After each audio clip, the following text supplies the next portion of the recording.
It's 8 o'clock in London on a Wednesday night, and today is the 17th of November, 2020. And I want to welcome you to this edition of Golden Nugget Nation Q&A. This is Gary Jenkins, and tonight I'll be answering questions that have risen from the group. One of the people who I would like to thank very much is John, who wrote in and said, what is it that makes entrepreneurs different than other people? And I hope that I can at least shed some light on that topic as I progress this evening. We have an interesting month in November. We have the Remembrance Day, the Veterans Day activities. There's the Black Friday that's going to occur a week from this coming Friday, when most retailers, if they're not in the black by that day, they just are going to be shutting down their businesses, usually by the beginning of the year. So I know that there's supply chain problems around the globe, and everybody's pointing fingers everywhere else to make excuses for it. We as entrepreneurs, we're problem solvers, we'll figure out how to get it done if we wish to be around. This coming Friday, for myself in the UK, much of North America, Canada, definitely the northern tips of Mexico, will be an eclipse. Now, my issue with this eclipse is I know for myself it starts like at 6 in the morning when it's still dark. So we should have a blood moon, according to everything I've been able to understand. So this is kind of like a powerful experience. And when the sun first comes up in the morning, it will be in partial eclipse for us. And it should be passed by 7:30. And we'll be back to normal day and time. It'll have left the shores of the UK. However, it'll be heading off to North America, and this is one of the longer periods of eclipse. It's called a long eclipse cycle. We haven't had one that will be this long in, from what I understand, 100 years. So it's going to be about 6 hours long. So I really hope that those of you who are able to see it enjoy this phenomena.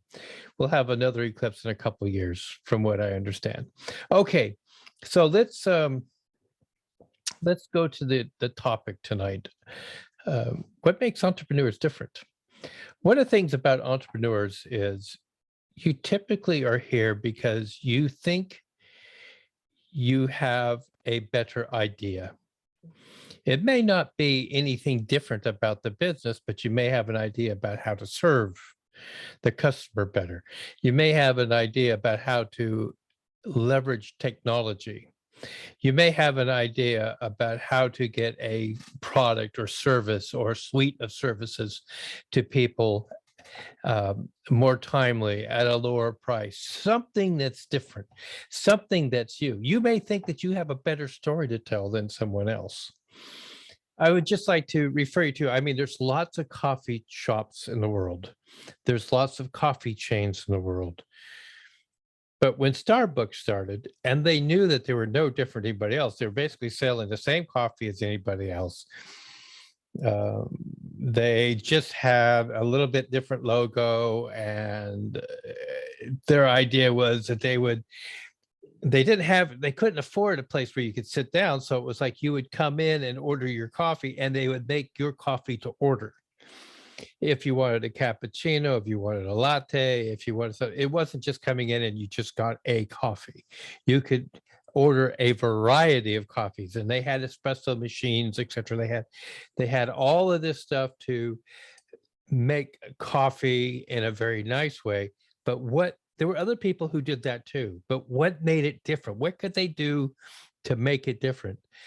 And their little sizzle was to write your name on the paper cup. That way they could say, this coffee was made especially for you. It didn't cost them anything to do that, just getting a waterproof pen, felt tip pen to put on there, your name, and it became your cup of coffee. And subliminally, people liked that. They may not have thought about it, but the fact that, I always go in there, I get my coffee the way I want it, and they put my name on the cup, so I know it was made directly for me. It's specifically for myself. And they walked out, and they were willing to pay more money for that coffee because they just felt better about that little sizzle, that little extra that made them different than all the other coffee shops. And now it's one of the largest chains in the world. I remember when I went to Ukraine in 2016, I was looking for a Starbucks and nobody knew what it was. There wasn't a Starbucks. By the time I got there in 2018, there were Starbucks in several locations in the country. So things change, they take shape, they take form. And as an entrepreneur, what you're trying to do is you're trying to make yourself a little bit different, a little bit better, a little bit more of a buy-in from the customer. Now, one of the things that I had when I was growing up, and I'm wondering if you did too, my parents wanted me to conform. They wanted me to be part of a group. My mother was famous, at least in my own mind, because I thought she had invented this phrase. She says, "You've got to go along to get along. You've got to go along with what everybody else wants you to do so that you can get along with everybody else." Of course, that all came until you did something that everybody else was doing that your parents thought you shouldn't do. And then they would say something like, "If everybody else was jumping off a cliff, would you do it?" And pretty soon I became kind of a sarcastic kid. And I remember very clearly one time when my mother asked me that question, I said, "Well, not the second time." Showing that, yeah, I'd probably go with everybody else.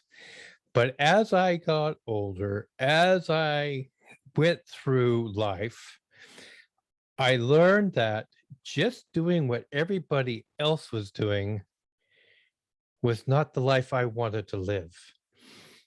I I knew I was different. I knew in my heart of hearts that I had something more to offer. I didn't know what, because I didn't really understand who I was or what I was or where I was going. I knew I wasn't as educated as other people. I knew that there were a lot more people in the world who had broader horizons and broader experiences than I had. But I noticed that they all wanted to be in the herd. They would only want to think what everybody else was thinking. When I became um, a young man who was going into university, I I don't know if anybody really knows this, but I started out with the idea that I wanted to study history.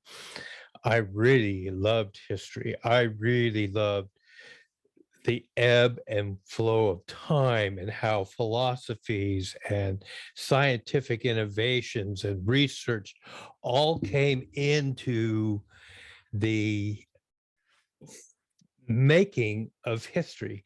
I also was looking at, here was a problem that appeared in time and nobody really figured out how to deal with it, and they just kind of moved on, and then that same problem came back, and then that same problem came back. So I could understand when people say, if you don't learn from history, you're doomed to repeat it. And truly people do. Now, it may not be the exact same problem, but it was excuse me, it was like that problem. It was very much like that problem. And so I started off, and I remember going into one of my history professors. He says, "What do you want to do with history?" And I said, "I would love to teach history." He said, "I like you. You're one of my best history students, and I could see where you would be a very good teacher. But let me tell you about my career choice. He said, I went to university and I got a degree in history thinking that I'd like to teach history in school. And I applied to several hundred jobs and I didn't get even an interview. And finally, somebody told me, you don't have enough education to qualify for history teacher in our schools. He said, I was applying to be a history teacher in grade school. I was applying to be a history teacher in high school. And I'm being told with a bachelor's degree that I don't have enough education. So I decided to go get a master's. He said, I got a master's in history. He said, I wrote a book on some historical events. And thank God I wrote the book because it just made barely enough money to provide me with a base income so I didn't starve. I applied to all kinds of schools and nobody would hire me. And finally, somebody told me, you don't have enough education.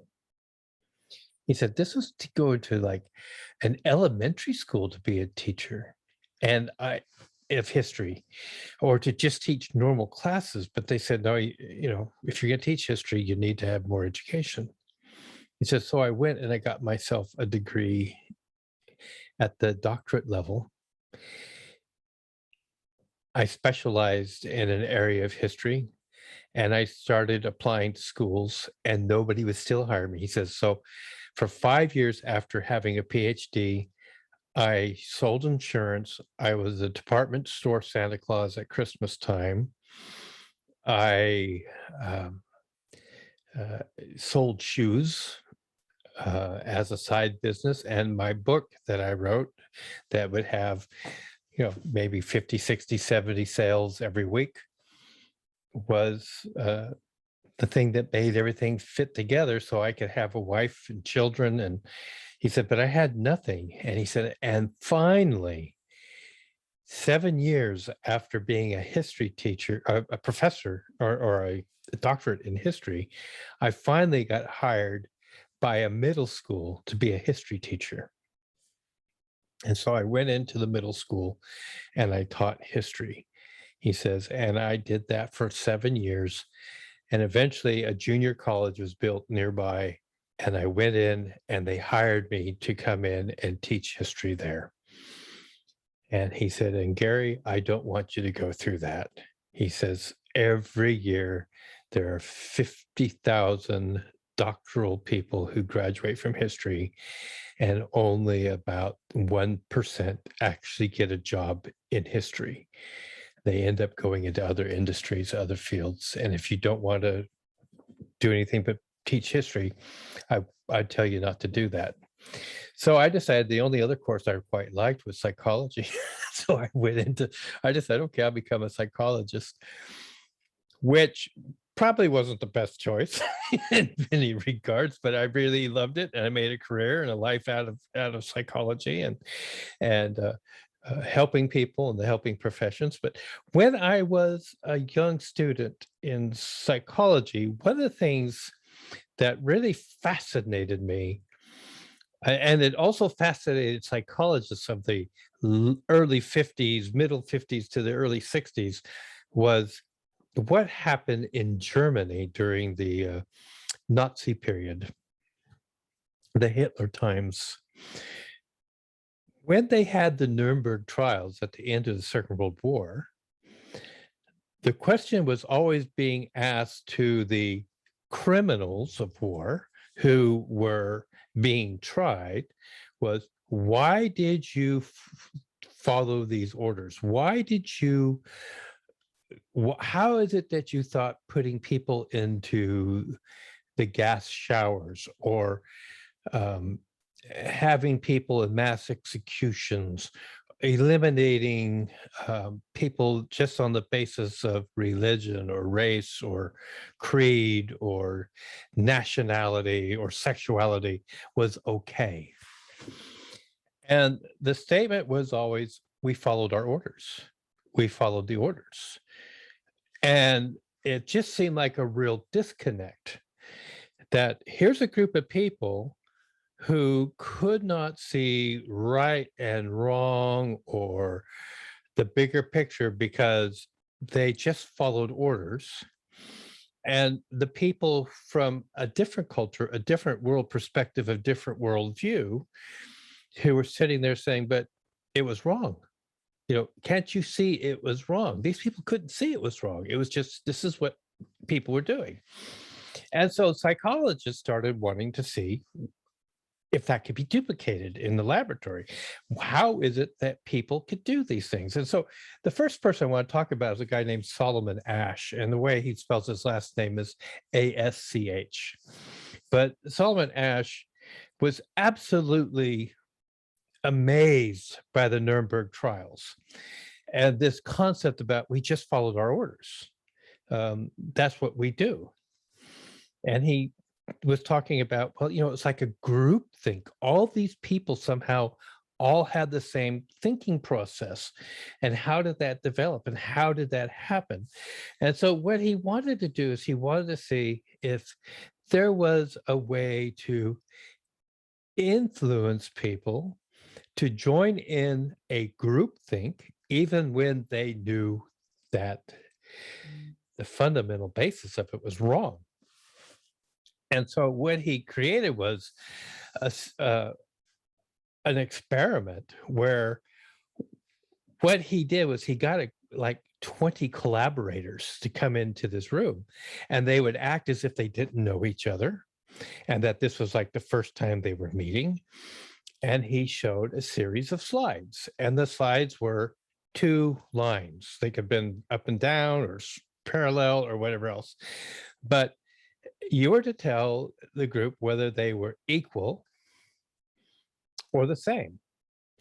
And if they were equal or the same versus are they not equal, is one shorter or longer? And so join in me in telling me what you see. Now, unbeknownst, one person was actually the person who's subject of the experiment, who was brought into this group of people who supposedly had only met each other just now, just like the person in the experiment. And they saw a series of slides. And they would just ask people how many think that this is equal, how many people think this is that they're different, how many people, whatever. And what happened in this group is this cohort would sit there and say, oh, these parallel lines are equal. And maybe they were. And so the person who joined the group would say, yeah, they're equal. And then they would have one where maybe one line was longer than the other one. And but just barely. And the group would say something like, oh, they're equal. And the other person would say, well, no, well, if everybody else says it's equal, then yeah, it's equal. And then they would have absolutely parallel lines, and the group would say, oh, they're not equal. And the person who was not a member of the group, the one that was the subject of the experiment, eventually started just agreeing with the group the whole time, because you can be right and alone, or you could be wrong and a part of the group. And what they discovered, to their shock, was 90% of all the people who went through this thing immediately began to just go along with the group consensus. They found that there was a certain percentage of the 10% that would start out being alone and being right, but eventually joined the group. And then there was even smaller percentage that just basically stuck to their guns. Even when the group says, what's wrong with you? Can't you see what we're seeing? They would stay strong in their opinion. They say, no, to me, those lines are not equal. To me, those lines, the one on the bottom is shorter than the one on top.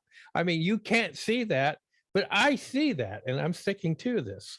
So it was very, very small fraction of the time that you would have somebody come in and say, I don't agree with you guys at all. I agree with you sometimes when I think you're right, but when I think you're wrong, I disagree. People in general would gradually gravitate to the group consensus. Whatever the group was saying, they would say. And then what was really interesting is after the fact, when they would be like interviewed individually and they'd be shown some of the slides that they had agreed with, but obviously wrong, they would argue the group consensus with the experimenters, just basically no longer seeing the differences. They would just say, nope, that's equal. Or if the group said that those two equal lines were not equal, they would say they're not equal. And so they were absolutely stunned in Solomon's Asch experiment that people want to be part of a group. Very people are willing to stand alone when they know the right. Now, about a year later comes along Stanley Milgram. And the Milgram experiments have had movies made about them. It's perhaps one of the more famous experiments ever done. And what Milgram was wondering about is, okay, we know that there is groupthink. We know that people would rather be part of a group than to be standing alone. But what we want to find out is, do you need to have somebody who's like in authority? Because if you have a massive enough people, that seems like an authority group. And if everybody in the group is telling you it's one way and you're standing alone and you don't want to be outside, then you join the group, right? So what Milgram was wondering is, what if you just have somebody who pretends to be an authority, who acts as if they're an authority, and therefore we are somehow programmed as human beings just to respect and follow whatever the authority says. And so he created the electric shock experiment. Now, number one, I want to tell you, nobody got shocked. Nobody got shocked. But what the subject of the experiment did not know is that everybody else who was participating was also collaborating. And the experiment had actors who came in who were going to be the people who were going to act out that they had been shocked. You had actors acting as experimenters. They wore gray lab coats. And the subject was involved in this experiment that had the following protocol. The first protocol was one person was to be the teacher, one person was to be the student. The person to receive the shocks, the actor, was always to be the student. The subject of the experiment was always to be the teacher. And they devised a way to make it look who was randomly selected, but the teacher always got selected to be the teacher. So the subject was always the teacher. Now, the protocol was that the student had a list of word pairings to learn, like 20 of them. And the teacher had a copy of the list. This was the first time they saw the list.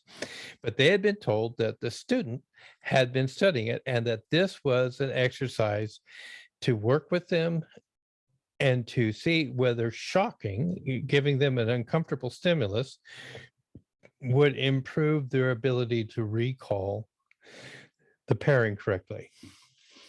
And so they had a little electronic device in there in front of the subject who was being the teacher that went from slight shock with 15 switches, and at the 15th at the 12th switch it said 300 severe, and then when you got to the 15 it said 450 XXX underneath it.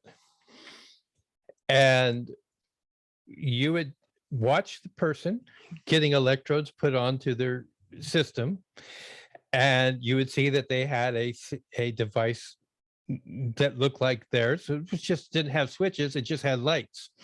So he would ask them through a microphone, not seeing the person anymore after this point in time. And he would say like blue. Well, maybe the corresponding word for blue was red, but the guy says green, not blue. And so he flicks the switch on the lowest shock level and the guy goes, ow. And then he would say the second word pairing. And the guy might get it wrong or he might get it right. But if he got it wrong, then the second switch would go on. It would be a higher level shock. And the guy would say, ooh, that was harder. Anyways, they would go up the level. Pretty soon they would get up to where it says this is severe shock. And the person might cry out or cry or say, oh my goodness, I can't take it anymore. Please stop, please stop. And if you were trying along the way, if you started buying in like, oh man, I'm really hurting somebody over there. And if you say, I don't want to do this any further, the person acting as the experimenter in the lab coat would say, please continue.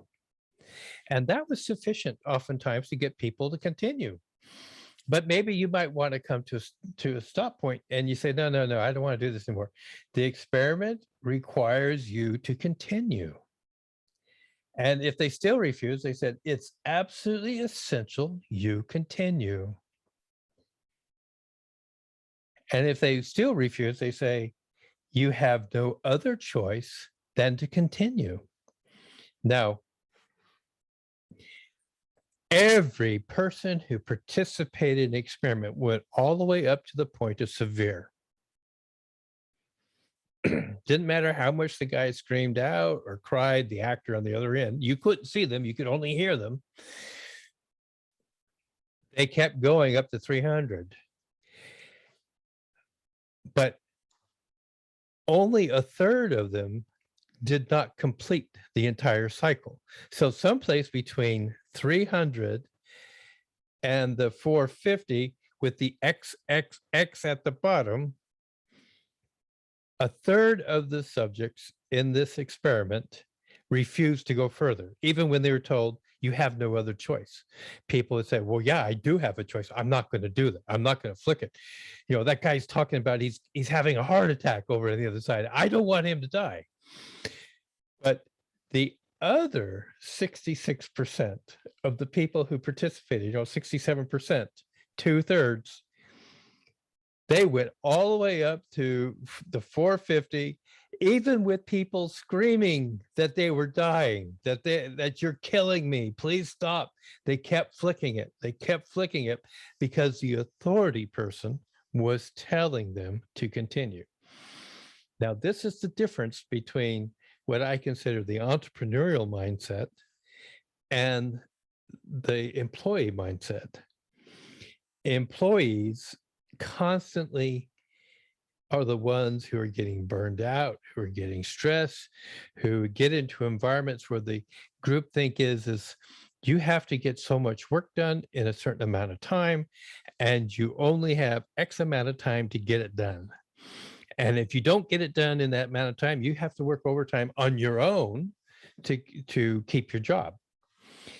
And this is why you have, like, I live in Britain, where you have people who get paid 40 hours a week, but they're working anywhere between 53 and 60 hours every week, but only getting paid 40 just to keep the job, because the groupthink is if you don't, you won't have a job, and having a job is better than having no job, and you just need to keep going.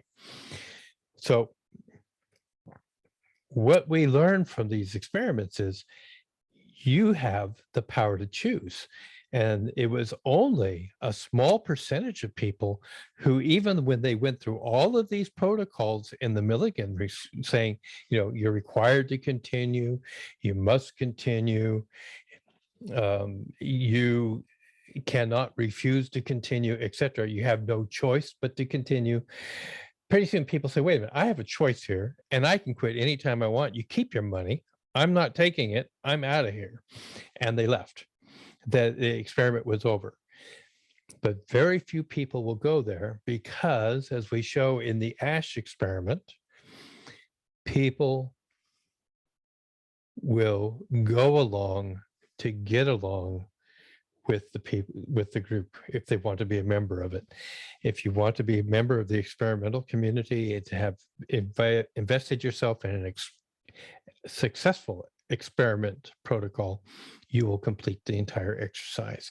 Even if you hear somebody on the other side begging and telling you you're killing me, or screaming out, "Oh, my heart, I can't take it. I can't take it. Please stop." People continued because they wanted to please the experimenter. Ladies and gentlemen, I hope you got something out of this, because this is what makes you different. If you're an entrepreneur, you will think for yourself. You will make decisions for yourself and not follow the crowd.